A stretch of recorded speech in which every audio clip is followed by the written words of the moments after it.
প্রিয় ভিউয়ার্স, দেখেন দারুণ একটা ব্রেকিং নিউজ। আপনারা কিন্তু ইতিমধ্যে দেখেছেন যে বান্দরবন থেকে নাদিয়া এবং যুগলকে কিন্তু গ্রেপ্তার করেছে ডিবি।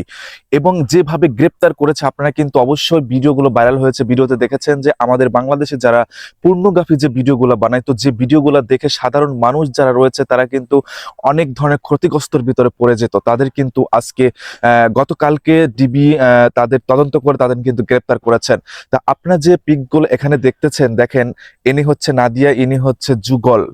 তারা দুজন কিন্তু বাংলাদেশে এই প্রনস ভিডিওগুলো তারা তৈরি করত। তারা কিন্তু বিশ্বে ৮ নাম্বার সেক্টরে চলে গিয়েছিল এবং তাদের জীবন ছিল বিলাসবহুল। তারা কিন্তু অনেক উচ্চ তলায় তারা থাকতেন এবং তারাও কিন্তু আজকে ধরা পড়ে গেল। আসলে যারা অন্যায় করে তারা কিন্তু কখনো প্রশ্রয় পায় না। তাই আমি আজকে সবাইকে সাবধান করে দিচ্ছি, যারা এই পূর্ণগাফিতে যারা অ্যাড আছেন তারা আজ থেকেই ভালো হয়ে যান, কারণ এটা হচ্ছে ইসলাম বিরোধী, এটা হচ্ছে ধর্ম বিরোধী, এটা হচ্ছে মানুষের ক্ষতির একটা সাইড। আপনারা কখনো এই ধরনের কোনো কাজ করবেন না যেটা মানুষের ক্ষতি হবে, যেটা সমাজে হেয় হবে, যেটা ইসলামের জন্য নাজায়েজ হবে।